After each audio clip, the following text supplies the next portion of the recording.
M Q M سے سندھ کی گورنری چھن گئی۔ کیا یہ کراچی صوبے کے لیے آواز اٹھانے کا نتیجہ ہے؟ کیا گورنر ہاؤس میں شبر زیدی کی تقریر طاقتور حلقوں کی کامران ٹیسوری سے ناراضگی کی وجہ بنی؟ گورنر ہاؤس میں کراچی کے مستقبل پر کانفرنس کے بعد پیپلز پارٹی نے مسلم لیگ کو کیا دھمکی دی؟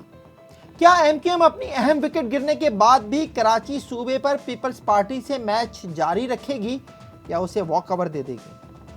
کامران ٹیسوری اور پارٹی میں ان کے سب سے بڑے سپورٹر ڈاکٹر فاروق ستار کا اب ایم کیو ایم میں مستقبل کیا ہوگا؟ کیا ایم کیو ایم رد عمل میں وفاقی حکومت سے علیحدہ ہو سکتی ہے؟ اور اگر ایسا کرے تو کیا اس سے حکومت گر جائے گی؟ اور کیا نواز شریف کی محبت میں ججز اور اداروں کے خلاف تقریر کرنے پر سزا پانے والے سزا یافتہ نہال ہاشمی بطور گورنر سندھ چل پائیں گے؟ اور کیا وہ اس ایس ایچ او کو معاف کر دیں گے جس نے انہیں اور ان کے بیٹوں کو گرفتار کر کے لاک اپ میں ڈال دیا تھا؟ یہ سب اور بہت کچھ آج کے پروگرام میں ڈسکس کروں گا، لیکن اس سے پہلے اگر آپ کو میرا کام پسند ہے اور آپ نے میرے چینل کو اب تک سبسکرائب نہیں کیا ہے تو پلیز اسے سبسکرائب کیجئے، ویڈیوز کو لائک اور شیئر کیجئے اور کامنٹ سیکشن میں جا کر کامنٹ کرنا نہ بھولیے گا۔ 3 سال 5 مہینے 2 دن گورنر سندھ رہنے کے بعد کامران ٹیسوری گورنر کے عہدے سے فارغ کر دیے گئے۔ وہ ایم کیو ایم کے دوسرے گورنر ہیں جنہیں عہدے سے فارغ کیا گیا ہے۔ اس سے پہلے ڈاکٹر اشرت العباد کو بھی 2016 میں گھر بھیج دیا گیا تھا۔ ڈاکٹر اشرت العباد کی تقریباً 14 سال کی گورنری کیسے ختم ہوئی اس پر آگے چل کر بات کریں گے۔ ابھی پہلے کامران ٹیسوری کی تازہ گورنر ہاؤس سے رخصتی پر بات کر لیتے ہیں۔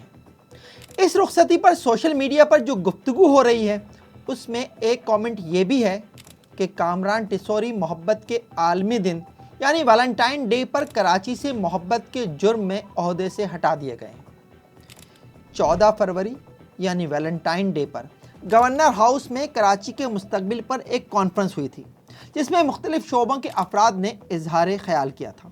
اتفاق سے اس کانفرنس میں بات کرنے کا موقع مجھے بھی ملا تھا اور کراچی کے بیٹے کے طور پر میں نے اپنا پوائنٹ آف ویو بھی شرکاء کے سامنے رکھا تھا۔ اس کانفرنس پر پاکستان پیپلز پارٹی کی جانب سے شدید رد عمل دیا گیا اور کہا گیا کہ وفاق کی علامت گورنر ہاؤس میں سندھ توڑنے کی سازش کی گئی ہے۔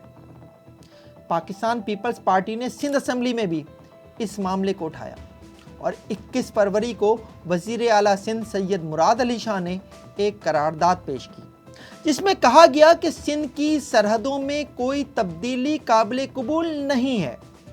سندھ اسمبلی سندھ کی تقسیم یا الگ صوبہ بنانے کے پلان کی مخالفت کرتی ہے۔ کراچی ہمیشہ سندھ کا حصہ رہے گا۔ ایم کیو ایم نے سندھ اسمبلی میں بھی اور اسمبلی سے باہر بھی پاکستان پیپلز پارٹی کو بھرپور جواب دیا۔ یہ ریزولوشن آئی ہے، بڑی وہی آسمانی صحیفہ ہے، اس کے اندر لکھا ہوا ہے کون سی کانسپیریسی ہو رہی ہے یار؟ یہ آپ کی انٹرپریٹیشن ہے کہ کانسپیریسی ہو رہی ہے؟ تم نے کراچی کو توڑا، میں ثابت کر رہا ہوں تم نے کراچی کو توڑا، انتظامی طور پہ توڑا ہے۔ تم لوگ کیسے بات کرتے ہو کہ سندھ کو توڑ دیا تو یہ ہو جائے گا؟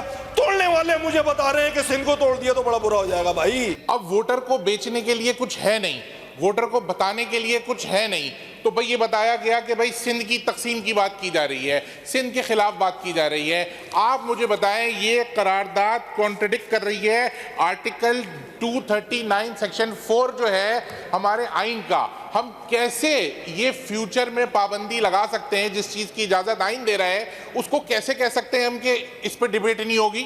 یہ فریڈم آف سپیچ کو روکا جا رہا ہے۔ ہم کیسے کہہ سکتے ہیں کہ جی صوبے نہیں بنیں گے؟ بھائی ہمارا آئین اجازت دیتا ہے۔ لیکن ایم کیو ایم یہ بھول گئی کہ وہ غریب اور متوسط طبقے کی جماعت ہے اور اس ملک میں فیصلے سرمایہ دار، وڈیرے اور جاگیردار مل کر کرتے ہیں۔ ذرائع بتاتے ہیں کہ پاکستان پیپلز پارٹی جو اس سے پہلے بھی کامران ٹیسوری کے مختلف فیصلوں اور گورنر ہاؤس کی سرگرمیوں سے پریشان تھی، اس بار اس نے گورنر کی تبدیلی پر اسٹینڈ لے لیا تھا۔ پیپلز پارٹی نے پاکستان مسلم لیگ اور ملک میں اقتدار کے مرکز سے دو ٹوک انداز میں مطالبہ کیا کہ کامران ٹیسوری کو گورنر کے عہدے سے ہٹایا جائے۔ بصورت دیگر پیپلز پارٹی وفاق میں مسلم لیگ کی حمایت ختم کر سکتی ہے۔ وفاق میں پیپلز پارٹی کی حمایت ختم ہونے کا مطلب حکومت ختم ہو جانا ہے اور پاکستان مسلم لیگ اور طاقتور ترین حلقے خطے میں جاری جنگ کی صورتحال میں ملک میں اس وقت کسی بھی قسم کی سیاسی ہلچل نہیں چاہتے، اس لیے پیپلز پارٹی کے مطالبے کو تسلیم تو کر لیا گیا، لیکن مسلم لیگ نے گورنر سندھ کا عہدہ پیپلز پارٹی کو دینے کی بجائے اس پر اپنا ہی بندہ لانے کا فیصلہ کیا، اور اس کے لیے قرعہ فال نکلا نہال ہاشمی کے نام کا۔ نہال ہاشمی جو مسلم لیگ نون کے پرانے وفادار کارکن ہیں اور اس وفاداری کو نبھاتے نبھاتے جیل بھی جا چکے ہیں۔ نہال ہاشمی کی وفاداری اور جیل جانے کی کہانی آگے چل کر سناؤں گا، بلکہ سناؤں گا کیا، دکھاؤں گا۔ پہلے ذرا کامران ٹیسوری کی کہانی پوری کر لوں۔ Kamran Tessori M Q M کے رہنما ڈاکٹر فاروق ستار کے ہمیشہ سے پرانے ساتھی سمجھے جاتے ہیں، ایک ایسے ساتھی جن کی خاطر ڈاکٹر فاروق ستار نے ایک دور میں اپنی ہی جماعت کی ناراضگی بھی مول لے لی تھی اور انہیں جماعت بدر بھی ہونا پڑا تھا۔ کامران ٹیسوری کو جس وقت گورنر سندھ بنایا گیا تھا اس وقت ایم کیو ایم کے حلقوں میں ان کا نام بھی کہیں نہیں تھا۔ ایم کیو ایم کی جانب سے اولین نام نسرین جلیل کا تھا، جنہیں انڈین ایمبیسی کو خط لکھنے کی پاداش میں اس عہدے پر فائز نہیں کیا گیا، اور کچھ عرصے قبل وہ اس بات کا خود اقرار بھی کر چکی ہیں۔ باقی دو نام وسیم اختر اور عامر چشتی کے تھے، لیکن پھر اچانک کامران ٹیسوری گورنر سندھ بنا دیے گئے اور 10 اکتوبر 2022 کو کامران ٹیسوری نے گورنر سندھ کے عہدے کا حلف بھی اٹھا لیا۔ کامران ٹیسوری 3 سال 5 مہینے 2 دن گورنر سندھ رہے، جبکہ اس سے پہلے ایم کیو ایم کے گورنر ڈاکٹر اشرت العباد تقریباً 14 سال گورنر سندھ رہے۔ اب اسے اتفاق کہیے یا مسلم لیگ کی ایم کیو ایم سے محبت کہ 2016 میں بھی جب اشرت العباد کو گورنر سندھ کے عہدے سے ہٹایا گیا تھا تو وفاق میں پاکستان مسلم لیگ کی ہی حکومت تھی اور وزیر اعظم میاں نواز شریف تھے، اور آج جب کامران ٹیسوری کو عہدے سے فارغ کیا گیا ہے تو ان کے بھائی شہباز شریف وزیر اعظم پاکستان ہیں۔ کامران ٹیسوری کو عہدے سے ہٹائے جانے پر ایم کیو ایم میں مختلف آراء ہیں۔ کچھ رہنماؤں کا کہنا ہے کہ اس سے ایم کیو ایم کو زبردست نقصان ہوا ہے اور ایم کیو ایم رد عمل میں فوری طور پر وفاقی حکومت سے الگ ہو جائے، جبکہ بعض رہنما سمجھتے ہیں کہ اس سے ایم کیو ایم کو فائدہ ہوا ہے اور ایم کیو ایم کو عوام میں اس میسج کے ساتھ جانا چاہیے کہ کراچی کی خاطر ایم کیو ایم ایسے 10 گورنر بھی قربان کرنے کے لیے تیار ہے۔ ایم کیو ایم بھی سمجھتی ہے کہ گورنر ہاؤس میں ہونے والی کراچی کانفرنس گورنر کی تبدیلی کی وجہ بنی ہے اور اس کی 100% بینیفیشری پاکستان پیپلز پارٹی ہے، لیکن ایم کیو ایم کو یہ بھی پتہ ہے کہ وفاقی حکومت سے اس کی علیحدگی سے حکومت پر کوئی اثر نہیں پڑے گا۔ ایم کیو ایم کے 22 ووٹ اب فیصلہ کن نہیں رہے ہیں۔ اگر ایم کیو ایم حکومت سے علیحدگی کا کوئی فیصلہ کرتی بھی ہے تو پاکستان مسلم لیگ اور پاکستان پیپلز پارٹی دیگر سیاسی جماعتوں کی مدد سے حکومت بچانے میں کامیاب ہو جائے گی۔ ایم کیو ایم کو کامران ٹیسوری کی اس قربانی کو کڑوے گھونٹ کے طور پر پینا ہوگا، لیکن ساتھ ہی وہ اسے عوام میں اپنی سیاسی ساکھ کو بحال کرنے کے لیے بھی استعمال کر سکتی ہے، لیکن ٹکڑوں میں بٹی ایم کیو ایم کے لیے ایسا کرنا بھی جوئے شیر لانے کے برابر ہوگا، کیونکہ اس وقت ایم کیو ایم میں شامل پی ایس پی کے کیمپ میں کامران ٹیسوری کو گورنرشپ سے ہٹائے جانے پر خوشی کے شادیانے بج رہے ہیں۔ 14 فروری کو جب ایم کیو ایم کی جانب سے گورنر ہاؤس میں کراچی کے مستقبل پر کانفرنس ہو رہی تھی، اسی روز لیاقت آباد میں مصطفیٰ کمال اور انیس قائم خانی کی ایم کیو ایم جلسہ کر رہی تھی۔ نہ یہاں والے وہاں گئے تھے اور نہ وہاں والے گورنر ہاؤس آئے تھے۔ کامران ٹیسوری عہدے سے فارغ ہونے کے بعد یقیناً اپنا سیاسی مستقبل بھی دیکھ رہے ہوں گے۔ ان کی کوشش تو یہی ہوگی کہ ایم کیو ایم میں انہیں پہلے جیسی اہمیت حاصل رہے، لیکن یہ ناممکن ہے، اور ایسے میں کامران ٹیسوری اور ان کے دیرینہ دوست ڈاکٹر فاروق ستار کا ایم کیو ایم میں مستقبل کچھ زیادہ روشن نظر نہیں آ رہا۔ اب ذرا کچھ گفتگو نہال ہاشمی پر ہو جائے۔ نہال ہاشمی کراچی میں پاکستان مسلم لیگ کی گنتی کے چند رہنماؤں میں سے ایک ہیں۔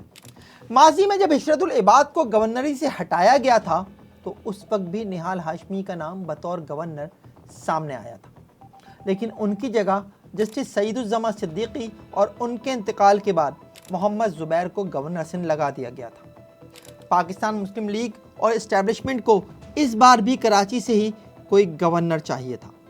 محمد زبیر پارٹی قیادت سے اختلافات کی وجہ سے مسلم لیگ چھوڑ چکے، اس لیے قرعہ فال نہال ہاشمی کے نام کا نکلا۔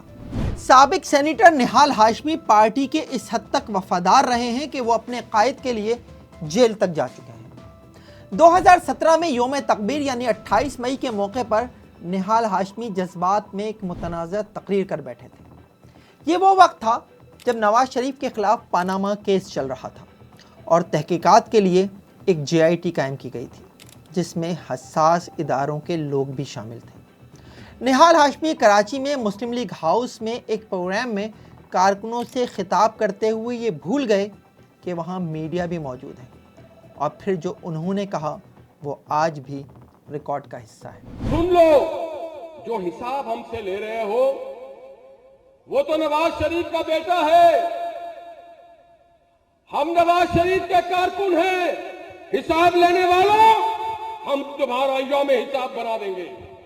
جنہوں نے بھی حساب لیا ہے اور جو لے رہے ہیں کان کھول کے سن لو، ہم نے چھوڑنا نہیں تم کو۔ آج حاضر سروس ہو، کل ریٹائر ہو جاؤ گے۔ تمہارے بچوں کے لیے، تمہارے خاندان کے لیے پاکستان کی زمین تنگ کر دیں گے ہم۔ تم نے پاکستان کے باضمیر باقیدار نواز شریف کا زندہ رہنا تنگ کر رہے ہو، پاکستانی قوم تمہیں تنگ کر دے گی۔ نہال ہاشمی کے اس بیان کا اس وقت کے chief justice of Pakistan justice Saqib Nisar نے نوٹس لے لیا تھا اور نہال ہاشمی کو توہین عدالت کا نوٹس جاری کر دیا گیا تھا۔ کئی ماہ کی کارروائی کے بعد 1 فروری 2018 کو سپریم کورٹ کی 3 رکنی بینچ نے نہال ہاشمی کو 1 ماہ قید کی سزا، 50,000 روپے جرمانہ اور 5 سال کے لیے کسی بھی عوامی عہدے کے لیے نااہل قرار دیا تھا۔ نہال ہاشمی کو عدالت سے ہی گرفتار کر کے اڈیالہ جیل منتقل کر دیا گیا تھا، جہاں وہ 1 ماہ رہے۔ لیکن جیسے ہی رہا ہوئے انہوں نے ایک بار پھر پہلے سے بھی زیادہ سخت بیان داغ دیا۔ اس بار نہال ہاشمی نے کہا کہ یہ ظلم کی انتہا ہے۔ انہوں نے ججز کو مخاطب کرتے ہوئے کہا کہ تم کس کو جواب دہ ٹھہرا رہے ہو؟ تم خود کون ہو؟ میں اپنے کہے پر قائم ہوں۔ نہال ہاشمی کے اس بیان پر انہیں دوبارہ توہین عدالت کا نوٹس جاری کیا گیا، جس پر نہال ہاشمی گھبرا گئے۔ انہوں نے عدالت میں غیر مشروط معافی نامہ جمع کرایا، جس میں انہوں نے کہا کہ انہوں نے جو کچھ بھی کہا ہے وہ جیل میں قیدیوں کے الفاظ تھے جو وہ دہرا رہے تھے۔